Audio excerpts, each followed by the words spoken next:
하나님의 말씀 요한복음 13장 30절부터 32절까지입니다. 요한복음 13장 30절부터 32절까지. 자, 세 절 말씀 우리 다 같이 봉독하지요. 유다가 그 조각을 받고 곧 나가니 밤이 이르라. 그가 나간 후에 예수께서 이르시되 지금 인자가 영광을 받았고 하나님도 인자로 말미암아 영광을 받으셨도다.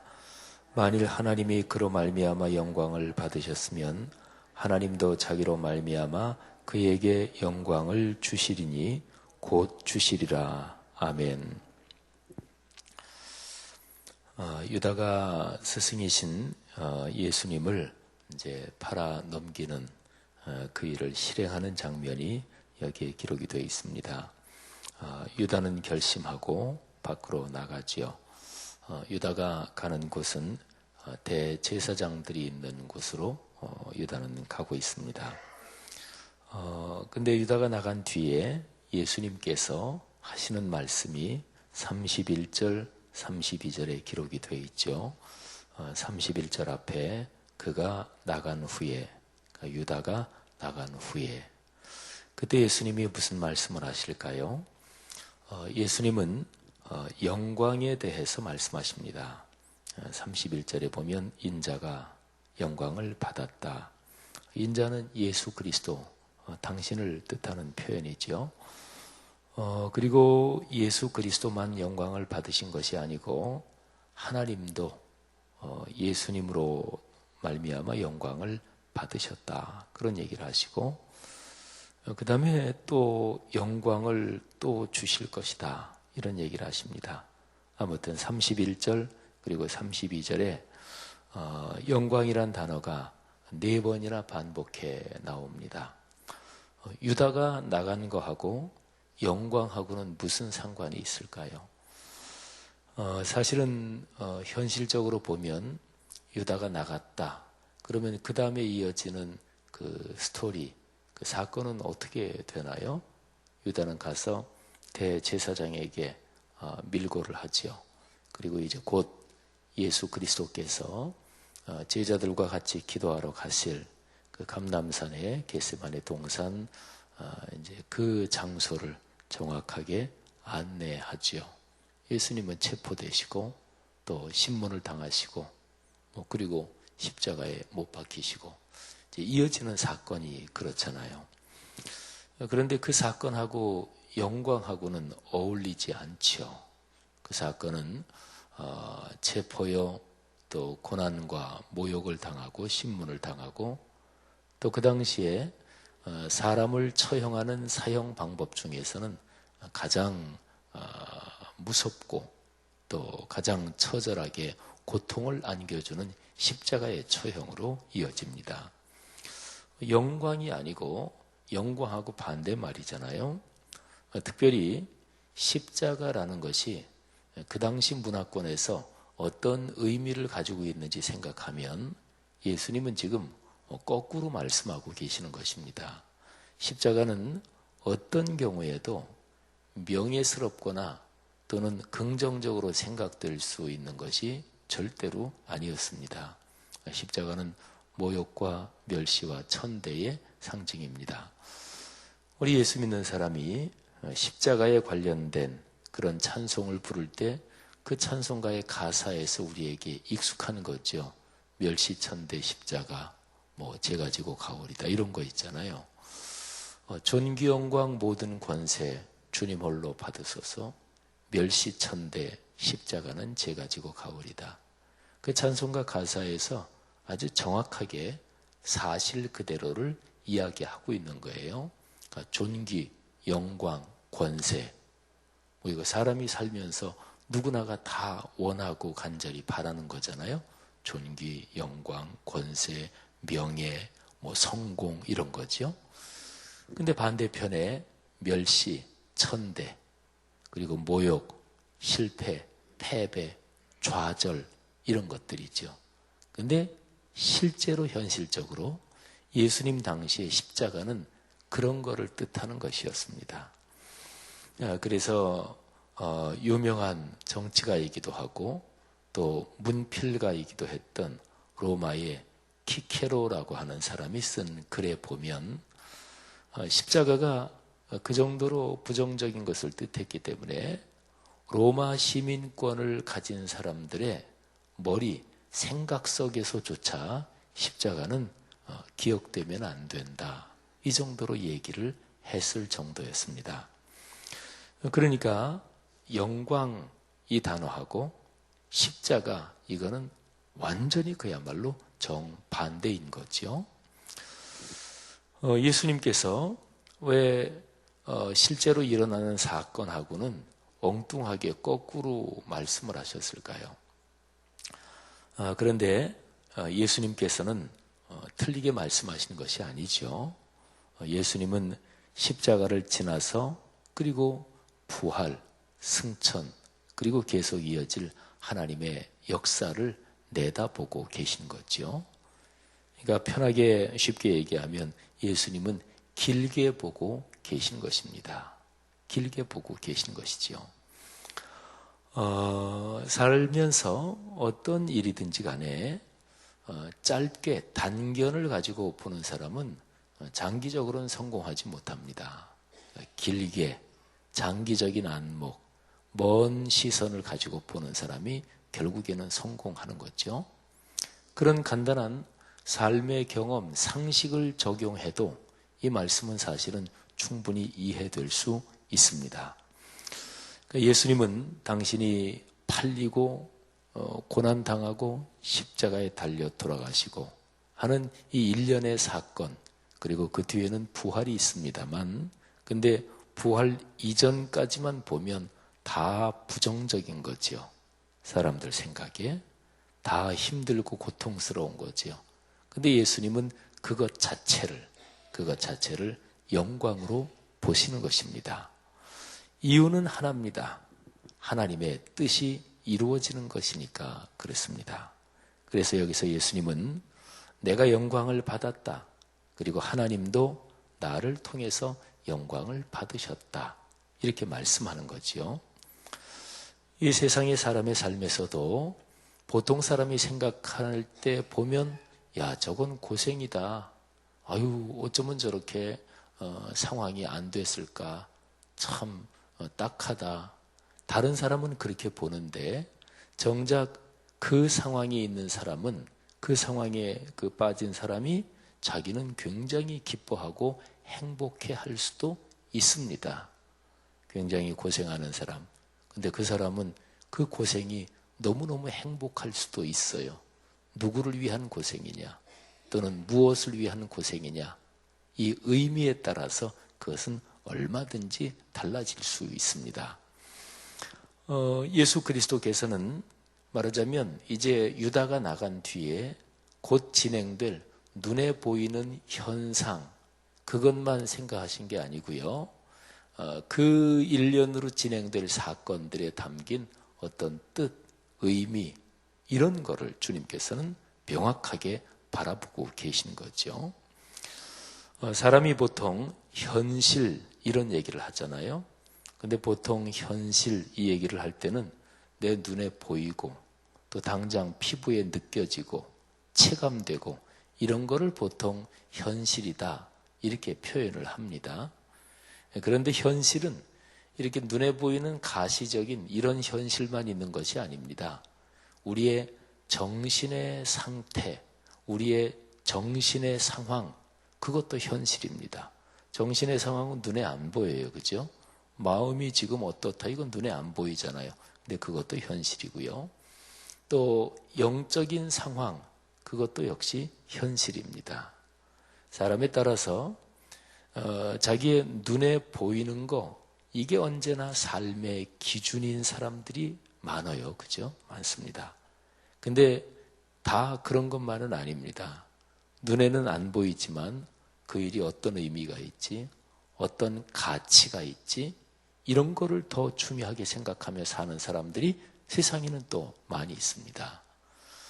신앙인들은 영적인 의미, 그거를 가장 가치 있다고 생각하고 그리고 사는 게 신앙인들이죠. 그러니까 보통 현실 이렇게 생각할 때 눈에 보이고 손으로 잡을 수 있고 또는 내 손에 당장 수입이 들어온다든지 이것만 현실이라고 생각하는 사람은 삶을 참 좁게 사는 것이고 또 삶에 있는 굉장히 아름다운 것들, 가치 있는 것을 놓치고 사는 거죠. 예수님은 말하자면 유다가 나간 뒤에 쭉 진행되고 벌어질 그 사건들, 그 모든 상황 속에서 정신적이고 영적인 현실을 분명하게 바라보고 계신 것이지요.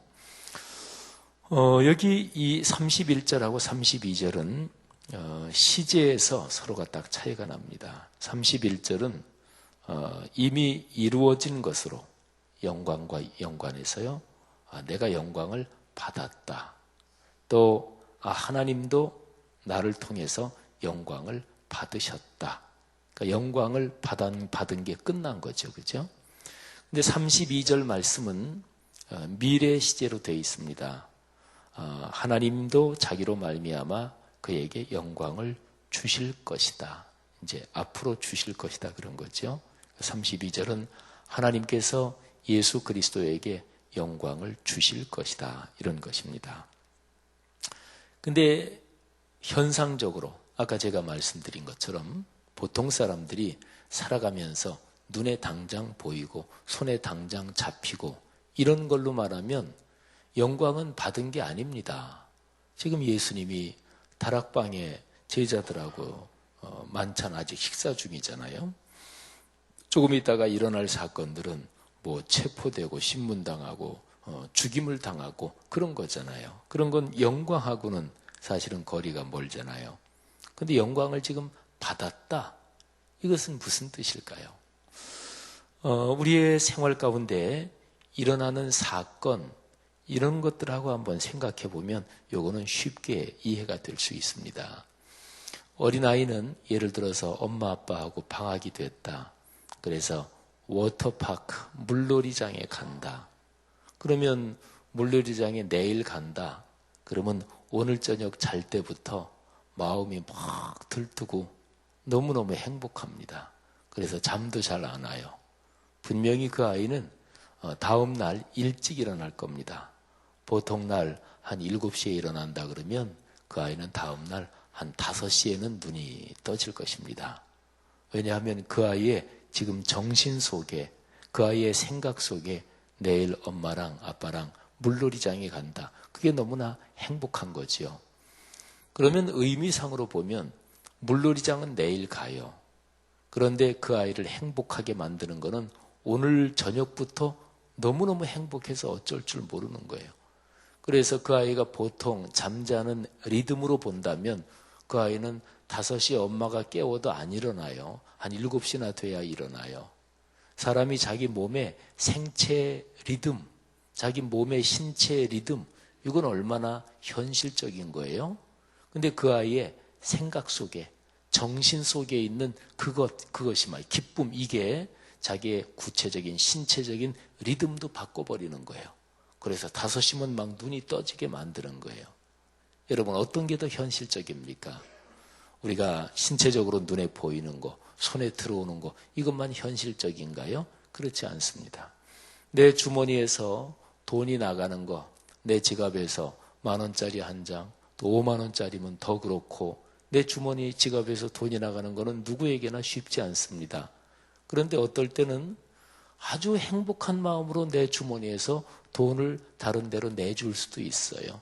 손주한테 용돈을 줄 때라든지 또 내가 참 좋아하는 어떤 일을 위해서 돈을 쓸 때라든지 또는 어려운 사람을 누구를 도와주는데 내 마음이 그냥 아주 뭉클해가지고 감격이 돼서 도와줄 때는 전혀 아깝지 않게 돈이 나갈 수가 있습니다.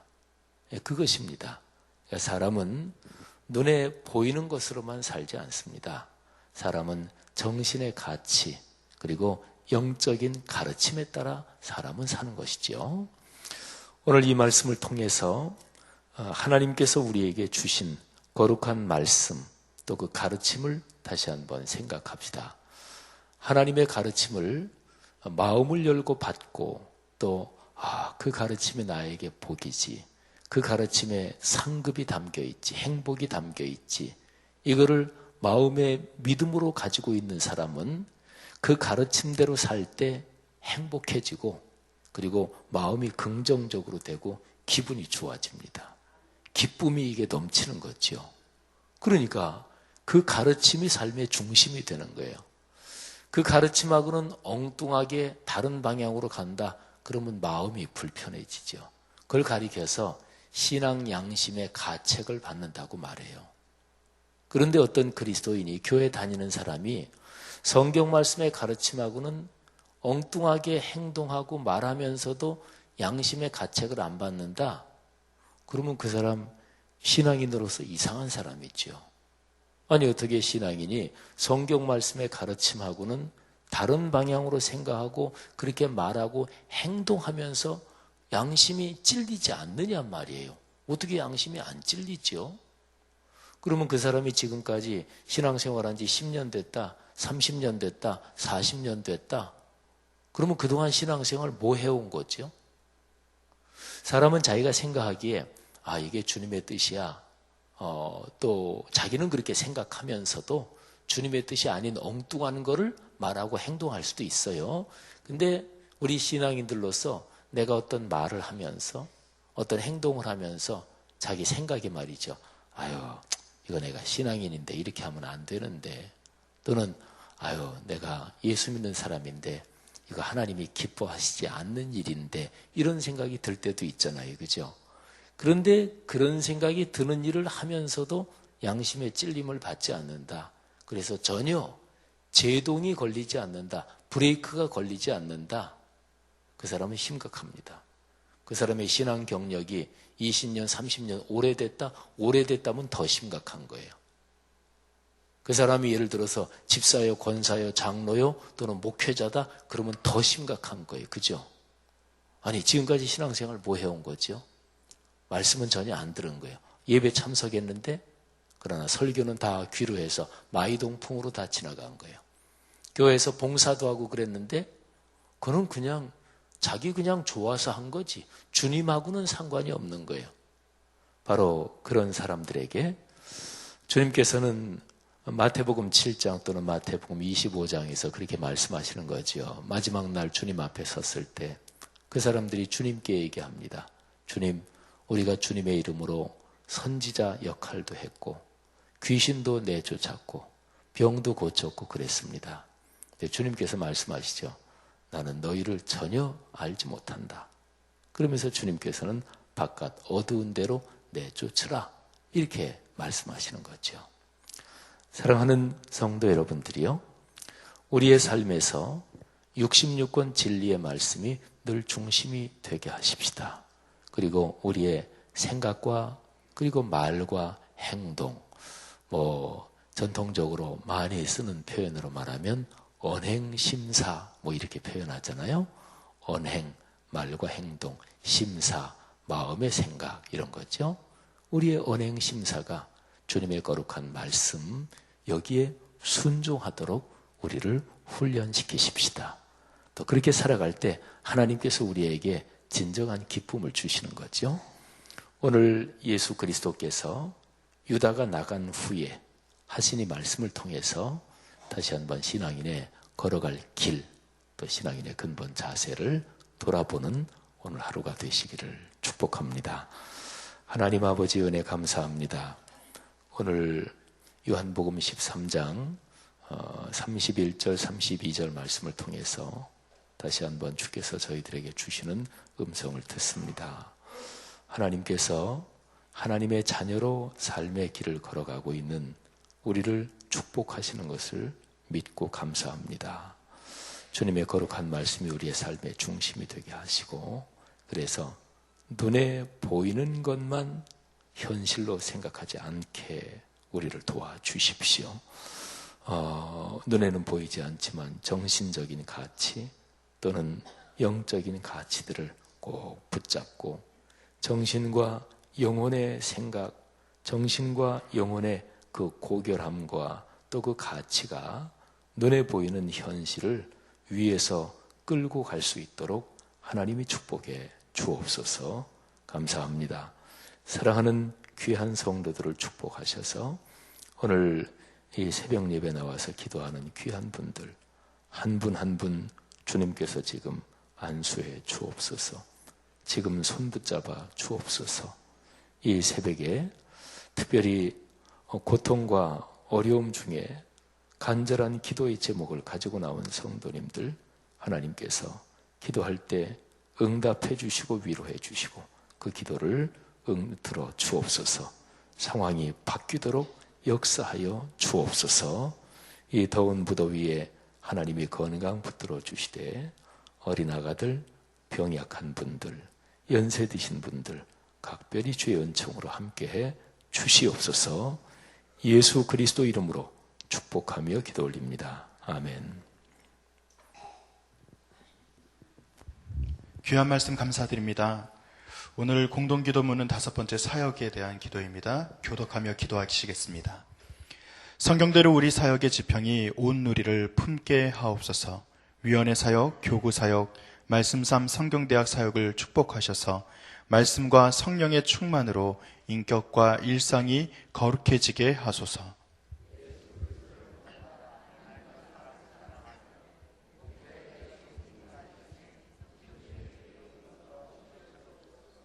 한 사람을 사랑하고 세우는 일이 사역의 근원이 되게 하시고 하나님 나라에 헌신하는 작은 모임을 거룩한 영으로 채우시며 우리 사역이 사회 변동과 역사 흐름을 이끌어가게 하옵소서.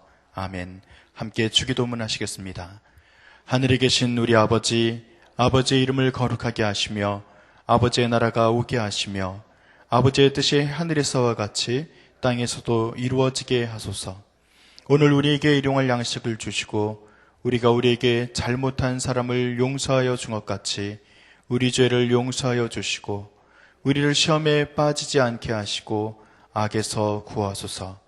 나라와 권능과 영광이 영원히 아버지의 것입니다.